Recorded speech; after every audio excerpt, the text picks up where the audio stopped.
J'ai baigné assez rapidement dans la photo, vers 15-16 ans par là, parce que mon père avait un copain qui s'appelait Daniel Wallard, qui était pharmacien, mais qui faisait aussi de la photographie. J'ai pris goût à la photo, ils m'ont acheté un appareil, je ne sais plus très bien ce que c'était comme appareil. Je sais que mon père avait un relais, je ne sais pas si c'est cet appareil-là dont je me suis servi. Et puis un petit labo, donc voilà, j'ai commencé comme ça.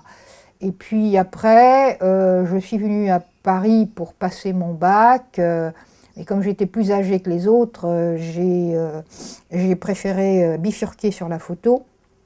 Et j'ai essayé de devenir l'assistante de photographe. Alors, j'ai d'abord été à elle en me disant ah, ben, les photographes de mannequins, ils savent tout faire puisqu'ils manient un studio, flash, etc. Donc je me suis dit, je vais aller là. Et là, on m'a répondu, ah, mais on préférerait que vous soyez devant l'appareil photo que derrière. Et puis les photographes, ils veulent qu'on sache transporter beaucoup de matériel très lourd et ils n'osent pas demander ça à une femme. Et puis, il faut séduire le photographe. Alors bon, tout ça m'a un peu découragée et je me suis dit, oh, bah, je vais demander à des femmes photographes. Alors j'ai demandé à quelques-unes et finalement, il y en a une qui a accepté, qui s'appelle Denise Colomb, qui est une femme qui a des frères qui sont les frères Loeb, qui sont des gens qui ont découvert Braque et plein d'autres, de Staël, etc. Et donc elle faisait des portraits de peintres. Et j'ai porté son matériel et j'ai fait ses tirages parce qu'elle n'était pas très technicienne. Et voilà, donc moi j'ai je suis assez rapidement devenue une assez bonne tireuse. Et voilà, je portais son matériel et je faisais ses tirages. Et je suis restée peut-être trop longtemps chez elle, 6 ans. Enfin bon, j'ai un peu appris mon métier là. Après, je suis devenue tireuse à Pictorial Service. Mais là, bon, tu vois, il fallait faire 100 tirages à l'heure, etc. J'ai été un peu débordée, quoi. Et, j'ai rencontré le mouvement donc dans les années 60. Le mouvement de libération des femmes. Je l'ai rencontrée dans les années 71 après avoir lu un article dans l'Idiot International où elles donnaient les réponses. Elles avaient fait un meeting à Vincennes et là elles avaient été extrêmement agressées par des hommes. Et elle leur avait répondu, alors par exemple, il les traitait de mal baisés, et elle disait « Ah ouais, peut-être, mais par qui sommes-nous mal baisés ?» Et j'ai trouvé leur réponse tellement drôle à l'occasion d'une petite annonce qu'elles avaient mise pour faire de l'Agiprop, disait-elle, du théâtre d'Agiprop. C'est un terme bolchevique, je pense. Et c'est du théâtre de propagande, quoi, tu vois. Alors, bon, j'ai téléphoné au numéro qui était donné, et là, je suis tombée sur Cathy Bernheim, qui m'a dit, j'ai dit, alors très prudente, j'ai dit, c'est en tant que photographe que je voudrais vous joindre. Et elle m'a répondu, oh, mais ce n'est pas en tant que photographe que tu nous intéresses, c'est en tant que femme. Alors je me suis dit, oh là là, qu'est-ce que c'est que ces nanas, hein, ça fait boy scout, quoi, ou girl scout, quoi. Et puis, mais je suis quand même allée au rendez-vous. Et là, il y avait Christine Delphi, il y avait Monique Wittig, il y avait Cathy Bernheim, il y avait Anne Zelinski, etc. J'ai trouvé qu'il y avait des gueules assez intéressantes. Et donc, ben voilà, ça s'est enclenché comme ça, quoi. Et puis, comme je savais faire de la photo, je me suis dit, je vais archiver les manifestations de ce mouvement. Et je suis allée aux assemblées générales qui étaient très houleuses, très passionnées, tout le monde prenait la parole, ça se bousculait dans tous les sens, les projets, voilà, bon, c'était l'ambiance passionnée, ça m'a contaminée aussi, quoi. Je dois dire aussi qu'il y a eu une conjoncture entre ce que moi, en tant qu'adolescente, je ressentais de l'oppression qu'il y avait sur les jeunes femmes, les femmes. Bon, moi j'ai été très vite horrifiée par la façon dont les garçons se relationnaient avec les filles. Et j'étais dans un espèce de malaise qui était un malaise d'adolescente, mais qui était aussi un malaise de femme, quoi, tu vois. Le destin des femmes, ça me faisait peur, quoi. Et puis je me sentais pas du tout dans le modèle féminin. J'avais des pantalons, des cheveux courts, je grimpais dans les arbres. J'étais, comme on dit, tomboy avant la lettre, quoi. Et donc j'ai lu Simone de Beauvoir vers l'âge de 17 ans, et je crois qu'elle m'a sauvée de la folie, peut-être du suicide, je ne sais pas trop de quoi elle m'a sauvée, mais elle m'a sauvée. C'est sûr qu'elle m'a donné une cohérence à mes malaises, des mots sur mes malaises. Et voilà, donc il y a eu comme ça une rencontre entre mai 68 qui a débouché sur un mouvement féministe, et la photo que j'ai mis au service de l'archivage des manifestations du mouvement. Mes premières photos, ça a été les assemblées générales. Je ne sais pas d'ailleurs si ça s'appelait assemblée générale, mais enfin bon, tous les courants qui n'étaient pas encore vraiment dessinés, parce que par exemple psychanalyse et politique n'existaient pas à l'époque. Les féministes radicales ou révolutionnaires ne s'étaient pas encore étiquetées comme ça. Par contre, il y avait le courant lutte des classes, VLR et des trotskistes qui venaient à ces réunions, qui étaient extrêmement passionnées, houleuses, où tout le monde parlait en même temps. Il n'y avait pas de chef, il n'y avait pas on ne donnait pas la parole. Tiens, tu vois, les doigts ne se levaient pas pour parler. Les filles, pas fait parler, hein. Voilà. Et il y avait des tas de projets. Et ce qui était intéressant, c'est qu'il n'y avait personne pour dire « Ah non, ton projet, on n'en veut pas. » Bon, tu vois, c'était le projet se faisait, on y allait ou on n'y allait pas. Mais c'est tout, il n'y avait pas d'autres critères. Personne ne disait « Ah non, c'est pas dans la ligne. » Voilà. De dos, il y a Monique Wittig. Ici, il y a Liane Moser. Je ne sais pas si elle était déjà au CERFI ou pas, j'en sais rien. C'était un peu Félix Guattari, Deleuze, des gens comme ça, quoi. Tu vois, c'était la psychanalyse alternative, un peu la... voilà. Et bon, elle, je ne me souviens plus de son nom, mais elle avait l'air, je pense. Vive la Révolution, ça s'appelait. C'était le journal, je crois que ça s'appelait Tout. Et puis, bon, là, il y a Annette Lévy-Villard, qui était aussi à Vive la Révolution, qui est devenue journaliste à Libération. C'était des assemblées générales qui se tenaient aux Arts Déco en 71. À partir de 71, le mouvement de libération des femmes qui commençait. Hein. Parce qu'avant, il y a eu l'épisode de l'Arc de Triomphe. Elles sont allées déposer une gerbe à la femme, à la femme du soldat, plus inconnue que le soldat, sa femme.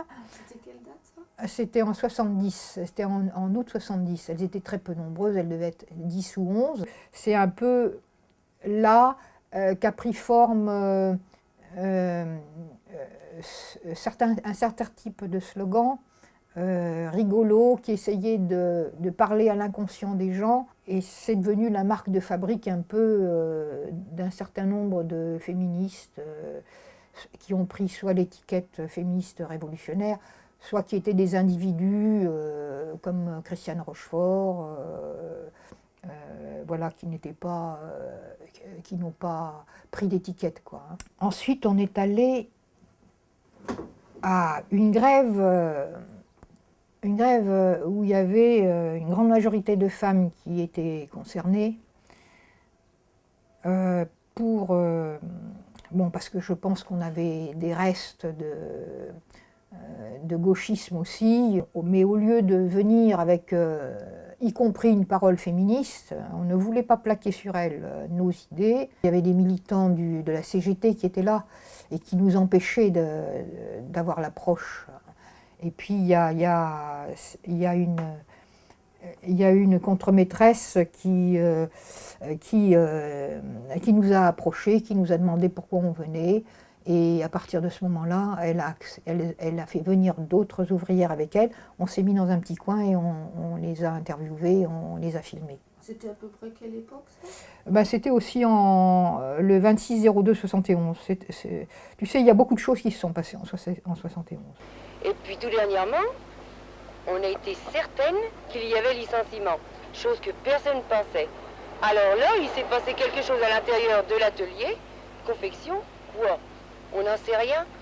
Tout le monde d'un seul coup a décidé de faire grève, de voir que c'était vraiment la vérité, qu'on n'allait plus avoir de travail, alors que les commandes s'en allaient pour le Calvados, qu'il y a beaucoup de travail. Et chacune a pris partiellement sa responsabilité de dire on fait grève. Il n'y a pas eu de conflit, il n'y a pas eu de fuite. Les unes comme les autres, nous avons pensé qu'il fallait faire une action pour arriver à quelque chose, tout au moins garder notre emploi. Voilà. Après, bon, tout ça c'est un peu mes débuts de photographe qui n'est plus l'assistante de X ou Y. Donc je me lance et je ne suis pas tout de suite au point, je fais beaucoup d'erreurs et tout. Donc là, c'est la première manifestation pour le droit à l'avortement. Et en même temps, on dénonçait les avortements clandestins qui extropiaient beaucoup de femmes. Il y en avait même qui en mouraient. Parce que ça se faisait dans de très mauvaises conditions. C'était des femmes qui en plus risquaient, les femmes qui faisaient les avortements, ou les hommes, les médecins, risquaient la tôle à cette époque-là.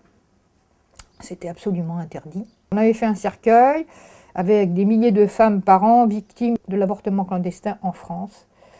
Et puis à un moment donné, on s'est arrêté et on a mis le feu à ce truc-là. Et là, il y avait beaucoup de gens. Il y avait beaucoup d'hommes aussi, hein, parce que en fait, ça a été extrêmement relayé par les organisations de gauche,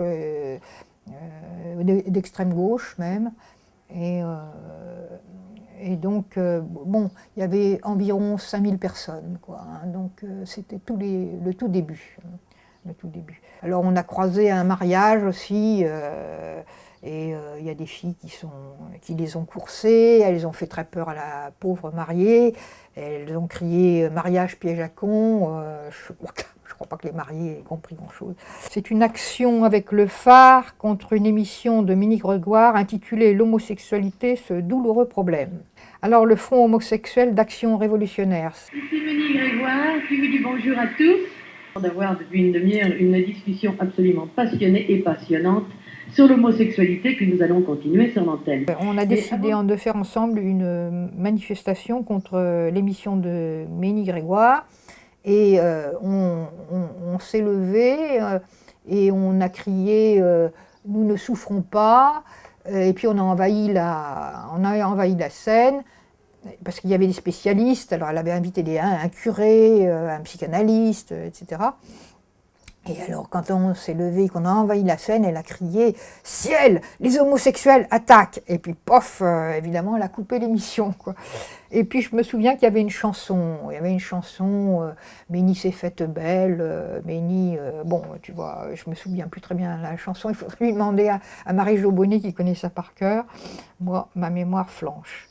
Alors là, on reconnaît, il y a Christine Delphi, il y a Monique Wittig, il y a Antoinette Fouque, il y a Anna de Bacher, je ne me souviens plus du nom des autres, voilà.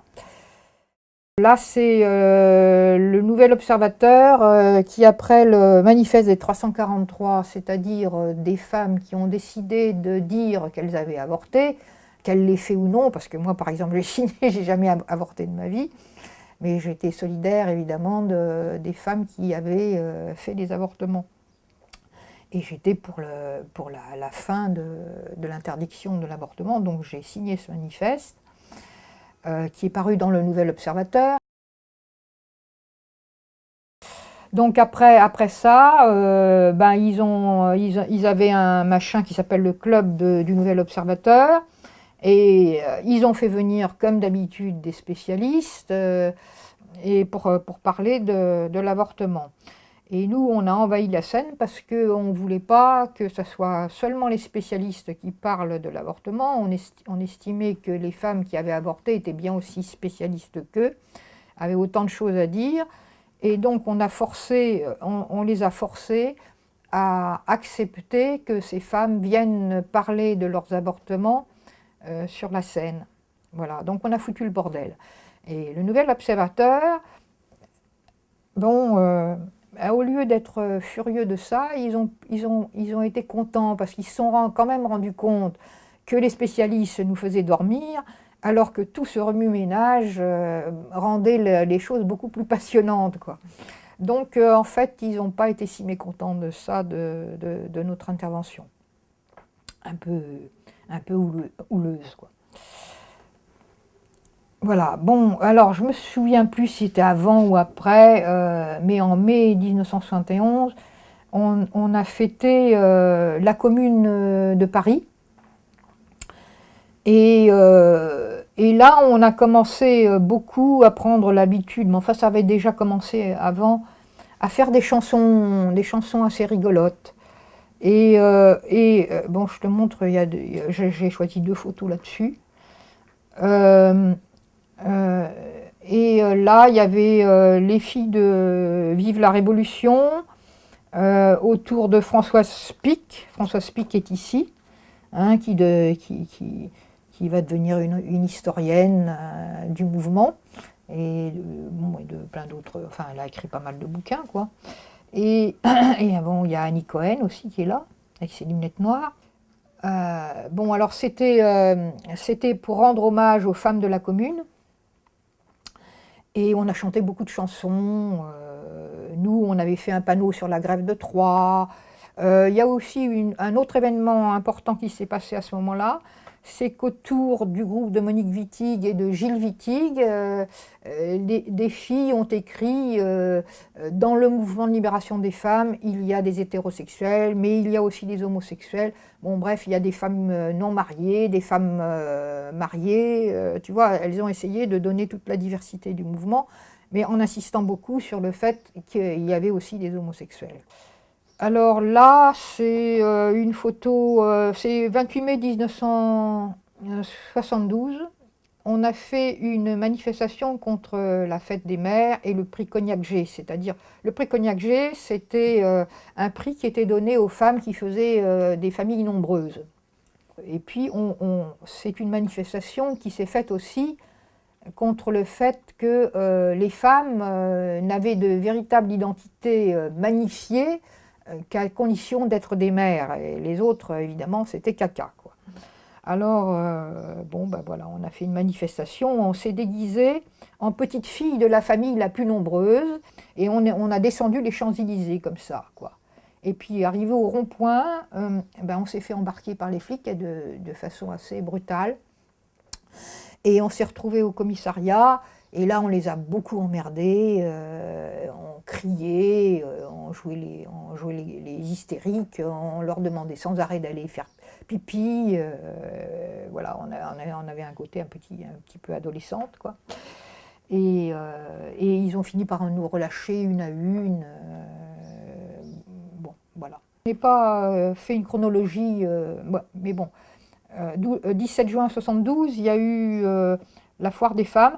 Moi, j'étais partie aux États-Unis entre-temps, je crois. Et quand je suis rentrée, il y avait ce projet de faire une foire des femmes. Alors là, justement, c'était de la J-prop, hein, elle faisait des petites scénettes. Et là, tu as Christine Delphi et Josie Thibault qui font un truc sur... c'est pas Alice, je me souviens plus très bien. Bon, c'est... Après, on a voulu lancer l'idée d'une grève des femmes et on avait appelé ça, on mettait sur les affiches qu'on détournait, on faisait grrr et rêve des femmes. Et ce que je trouve marrant, c'est que quand il y a eu une manifestation récente, la grève générale, c'était marqué rêve général. Bon, donc je ne sais pas comment c'est passé, mais c'est passé, quoi. Alors c'était en fait beaucoup plus pour répandre une certaine idée, et ça n'a pas été très important à mon avis, dans les choses, manifestations féministes. Je ne sais pas très bien ce qu'il en reste, je ne crois pas qu'il en reste grand-chose. Mais bon, nous, on s'est bien amusés. Et puis surtout, ce qui était frappant, c'est de voir l'agressivité que ça a provoqué chez beaucoup d'hommes qui ont mis des graffitis vengeurs. Voilà, ça a provoqué beaucoup Et d'agressivité. le principe, c'était quoi de cette grève des femmes? Eh ben, c'était de faire une journée où les femmes ne feraient plus à manger, ne feraient plus la part de travail domestique qui leur incombe, feraient des conneries si elles étaient secrétaires, mélangeraient tous leurs papiers, taperaient mal à la machine, voilà. Et il y a des filles qui ont pris ça au sérieux, qui ont fait vraiment leur journée de grève, et je crois que ça n'a pas été très drôle pour elles. Il y a eu des retours de bâton assez durs, quoi, pour elles. La grève du lit aussi, hein, de la sexualité obligatoire ou pas, mais bon, la grève du lit, elles ont fait. Et c'était un peu sur l'idée, tu sais, des femmes romaines ou grecques là, qui avaient fait une grève. Et je ne sais plus comment ça s'appelle, mais c'est très célèbre, hein, c'est un truc très célèbre. On a eu l'arrivée de François Giroud dans le gouvernement Giscard d'Estaing, je crois. Ah oui, c'est ça, Giscard d'Estaing. Donne la date. Alors, c'était l'année de la femme, le ministère Giroud, c'était en 75, 8 mars 75. Alors, je ne sais pas du tout, je ne crois pas que le 8 mars, c'était les manifestations du 8 mars qu'on connaît actuellement, je ne crois pas que c'était encore à la page, enfin que c'était, voilà. Et bon, François Giroud a débuté son ministère en disant qu'elle n'était pas féministe. Et puis elle avait très peu de moyens, donc elle n'a pas fait grand-chose. Et puis il y avait aussi l'ONU, je crois, qui a décrété l'année de la femme. Alors on s'est beaucoup moqué, on a dit 1975, année de la femme, 1976, année du chien, le plus fidèle ami de l'homme. Après, il y avait l'année du cheval. Bon, voilà, tu vois, on a décliné un peu ça en se fichant un peu d'eux. Et on a dit Giroud à la barre du vaisseau fantôme. Et puis on disait, parce que comme on avait gagné un peu une loi sur l'avortement, alors il y avait beaucoup de gens qui commençaient à dire, à chaque fois qu'on sortait dans la rue, à se dire, mais qu'est-ce qu'elles veulent? Et donc on a repris le truc, mais qu'est-ce qu'elles veulent? Et c'est devenu le titre d'un film de, je ne sais plus de qui. Oui, Colline Serrault. Voilà. À un moment donné, Pivot a fait une émission disant, ça s'intitulait « L'année de la femme, enfin ouf, c'est fini ». Et Giroud a tellement renchéri, tellement voulu passer pour quelqu'un de tout lisse, etc., qu'elle a valisé tout. Et donc on a fait, Johanna, Delphine et Carole, et puis Nadia Ringard qui a participé aussi, avec un petit peu notre aide. On a fait un film où elles ont pris François Giroud en train de répondre, et elles se sont foutues de sa gueule complètement. Oui, parce que alors François Giroud, dans la misogynie et le masochisme, elle a fait fort, là. Et bon, c'était aussi une des 1000 manières de militer que les féministes ont inventé, elles ne sont pas les seules bien sûr, mais bon, je trouve qu'elles ont inventé toutes sortes de manières de militer avec une grande liberté accordée aux gens qui militent, parce que j'ai l'impression que quand on entre dans un parti, on est dans un moule de militantisme et il n'y a pas il n'y a pas autant de liberté. Après, bon, on s'est attaqué au viol, parce que le viol, à cette époque-là, il passait en correctionnel, pas du tout aux assises. Il n'était pas du tout condamné. Les femmes qui étaient victimes de viol étaient les premières accusées. Elles devaient se disculper parce que les femmes, c'est des séductrices, n'est-ce pas? Donc elles devaient se disculper, avoir une vie irréprochable, sinon évidemment c'était elles qui avaient provoqué le viol, quoi. Les types étaient assez rarement condamnés. Donc là c'est un tournant, on a réclamé qu'ils passent aux assises. Alors c'était en 1976. Je me souviens plus très bien. Là, j'ai pas mis tout à fait. Voilà. Alors, il y avait toutes sortes de slogans aussi très drôles. Viol de nuit, terre des hommes, ras-le-viol. Bon, tu verras, dans le sexisme ordinaire, on a fait une liste des slogans. Il y avait je suis une femme, pourquoi pas vous? Parce qu'il y avait je suis communiste, pourquoi pas vous? Alors nous, on s'est amusé à détourner. Et il y avait qui viole un œuf, viole un bœuf. Bon, bref, tu vois, il y en avait pas mal, quoi. C'était assez. Et alors, je crois que c'était un 1er mai 1976 d'ailleurs. Et on a été empêché par la CGT d'entrer dans le cortège du 1er mai. Il y avait une voiture un camion avec des enfants, ils ont failli enfin ils l'ont bousculé en disant que les enfants c'était des enfants de pute. Ils ont fait un article où ils avaient des fantasmes qu'on était nus et qu'on avait des aiguilles à tricoter pour les blesser. Bon, vraiment des fantasmes invraisemblables. Voilà, bon, alors cette histoire cette lutte contre le viol, elle a donné des résultats. On a obtenu les assises et les violeurs sont plus souvent condamnés aujourd'hui qu'autrefois. Maintenant, le viol n'a pas disparu pour autant, hein. Alors en 1979, ça a été la big manif sur l'avortement. Il y a eu 50 000 femmes dans la rue. Alors nous, on écarquillait les yeux, on trouvait ça extraordinaire parce que nos manifestations, jusqu'à maintenant, elles étaient plutôt maigrelettes. Mais bon, je ne sais pas pourquoi elles avaient quand même une efficacité, parce que les idées se répandaient, il y avait des groupes qui se formaient en province, enfin tu vois, il y avait une sorte de choses qui s'étendaient, quoi. Et donc en 1979, il y a eu 50 000 femmes dans la rue, qui sont venues de province, qui sont venues un peu partout. Il y avait des jeunes, il y avait des femmes âgées, il y avait de tout.